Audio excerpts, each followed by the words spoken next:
آپ کا بچہ پہلے سے زیادہ آرام میں ہے، پہلے سے زیادہ سکون میں ہے، آپ ٹینشن مت لیجئے۔ بخاری کے الفاظ ہیں، ام سلیم کھانا تیار کرتی ہیں، بڑا بہترین کھانا بناتی ہیں، شوہر کو کھانا کھلاتی ہیں، پھر اس کے بعد بخاری کے الفاظ ہیں فتزینت، بچے کا جنازہ گھر میں رکھا ہوا ہے، بچے کی لاش گھر میں رکھی ہوئی ہے، ام سلیم میک اپ کرتی ہیں، ام سلیم سجتی ہیں، ام سلیم سنورتی ہیں، اپنے شوہر کے لیے اپنے آپ کو سجاتی ہیں اور اپنے شوہر کے لیے اپنے آپ کو خوبصورت بناتی ہیں، اور دونوں میاں بیوی رات میں ملاقات بھی کرتے ہیں۔ جب صبح ہوتی ہے حضرت ام سلیم اپنے شوہر سے کہتی ہیں اے میرے سرتاج، ایک سوال آپ سے کرنا چاہتی ہوں، اگر کسی نے کوئی ہم سے ہم کو امانت کے طور پر کوئی سامان دیا ہے، کوئی چیز دی ہے اور پھر ہم سے واپس مانگ رہا ہے، یہ بتائیے کہ کیا ہمیں اس سامان کو دے دینا چاہیے یا ہمیں برا ماننا چاہیے؟ کہا اگر سامان امانت کے طور پر لیا تھا تو جس کی امانت تھی اسے دے دینا چاہیے، جب سامان کا مالک وہ تھا تو ہمیں برا نہیں ماننا چاہیے۔ کہا اے ام سلیم،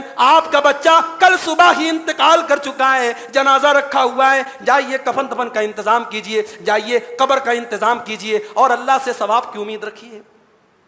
ام سلیم شوق ہو جاتے، ابو طلحہ شوق ہو جاتے ہیں، حیران ہو جاتے ہیں، کہتے ہیں میری بیوی تو نے یہ کیا کر دیا؟ میں ناپاکی کی حالت میں ہوں، جنابت کی حالت میں ہوں، میرا بچہ میرے گھر میں مرا پڑا رہا، بچے کی لاش گھر میں پڑی رہی، اور تو آج صبح مجھے یہ بات بتاتی ہے۔ جب یہ پورا واقعہ اللہ کے نبی کے سامنے حضرت ابو طلحہ بیان کرتے ہیں، اللہ کے نبی تعریف کرتے ہیں ام سلیم کی اور کہتے ہیں کہ ابو طلحہ، اللہ تعالیٰ تم دونوں میاں بیوی کے عمل میں برکت دے۔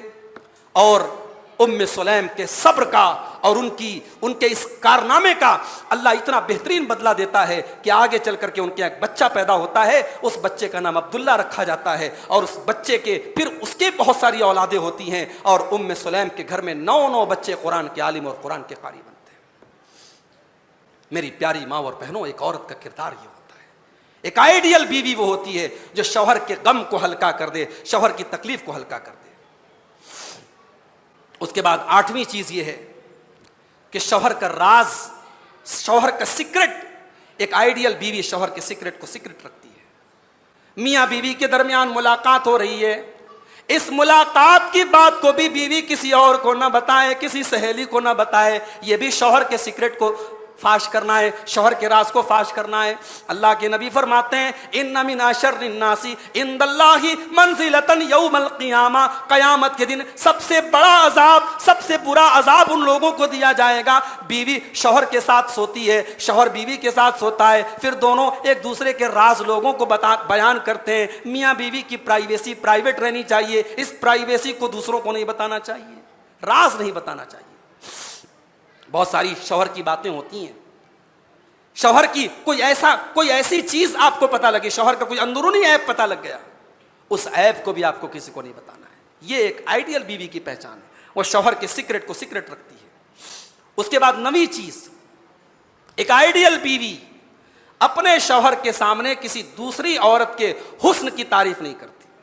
وہ ایسی ہے، وہ ایسی ہے، اس کی باڈی ایسی ہے، اس کا چہرہ ایسا ہے، اس کا یہ ایسا ہے، اپنے شوہر کے سامنے کسی دوسری عورت کے حسن کی تعریف کرنا، یہ فتنے کو دعوت دینا ہے۔ اللہ کے نبی فرماتے ہیں، بخاری کے الفاظ ہیں لا تباشر المرأة المرأة، خبردار کوئی عورت اگر کسی عورت سے ملاقات کرتی ہے فتنعتها لزوجها كأنه ينظر إليها، تو اپنے شوہر کے سامنے اس کی ایسی تعریف نہ کرے ایسا لگ رہا ہے کہ شوہر دیکھ رہا ہے۔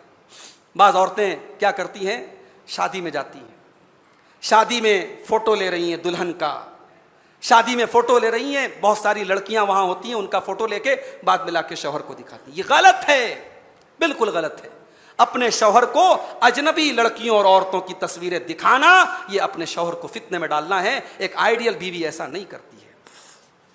اور 10ویں چیز یہ ہے، ایک آئیڈیل بیوی اپنے شوہر کی شکر گزار ہوتی ہے، شوہر کی محنت کی قدر کرتی ہے، شوہر اس کے ساتھ جو بھلائی کرتا ہے، اس کے بچوں کی جو دیکھ بھال کرتا ہے، اس کے اوپر جو پیسے خرچ کرتا ہے، بیوی اس کا شکر ادا کرتی ہے۔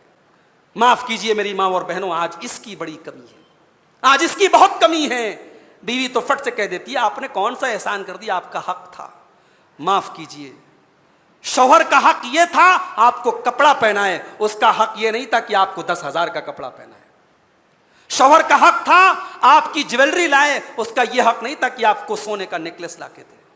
یہ جو پھٹ سے آپ کہہ دیتی ہیں کہ آپ کا تو حق تھا، شوہر کہاں کہاں سے پیسہ لا کر کے محنت کر کے اور خون پسینہ بہا کر کے آپ کا اور آپ کے بچوں کا شوق پورا کرتا ہے، تو اپنے شوہر کی محنت کی قدر کیجیے۔ کتنے شوہر ہیں، میں کتنے ایسے دوستوں کو جانتا ہوں 2 سال تک سعودی عرب میں رہتے ہیں، 2 مہینے آپ اپنی بیوی کے بغیر نہیں رہ سکتے، 2 سال تک بیوی بچوں سے دور سعودی عرب میں کام کر رہے ہیں۔ کس لیے کام کر رہے ہیں بھائی؟ اس لیے تاکہ میرے بیوی بچے سکون سے زندگی گزاریں، ان کے گھر میں اے سی لگ جائے، ان کے گھر میں بہترین ماربل بچ جائے، ان کا گھر عالی شان بن جائے، ان کی بیوی کے جیولری میں، ان کی بیوی کے کپڑوں میں کوئی کمی نہ رہے، اس کی بیوی کی کوئی سہیلی اس سے یہ نہ کہہ سکے کہ تو کسی سے کمتر ہے۔ شوہر کی قربانیوں کی قدر کرو میری پیاری ماں اور بہنوں۔ عورتوں کے جہنم میں جانے کی بہت بڑی وجہ یہ ہوگی کہ یہ اپنے شوہروں کی ناشکری کرتی ہیں۔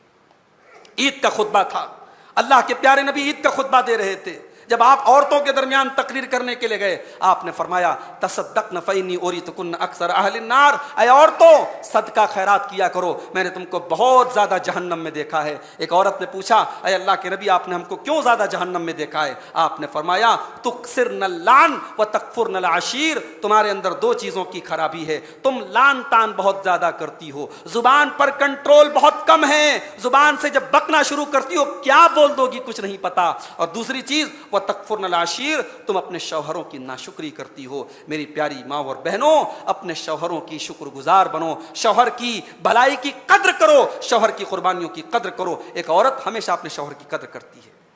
اور آخری چیز، ایک آئیڈیل بیوی کے تعلق سے وہ شوہر کو منا لیتی ہے۔ شوہر کبھی غصہ ہو سکتا ہے، روٹھ سکتا ہے، تو بیوی شوہر غصہ ہو جائے تو بیٹھی نہیں رہتی ہے، ارے غصہ ہو گیا تو ہو گیا، میں کیوں منانے جاؤں۔ ایک آئیڈیل بیوی اپنے شوہر کو منا لیتی ہے۔ اللہ کے نبی فرماتے ہیں الا اخبرکم بنسائکم من اہل الجنہ، کیا میں تم کو ان عورتوں کی پہچان نہ بتاؤں جو جنت میں جائیں گی؟ کل ودود ولود، ہر وہ عورت جو شوہر سے محبت کرنے والی ہو اور زیادہ بچہ جننے والی ہو۔ اب یہ زیادہ بچہ جننے والی کیسے پہچانیں گے؟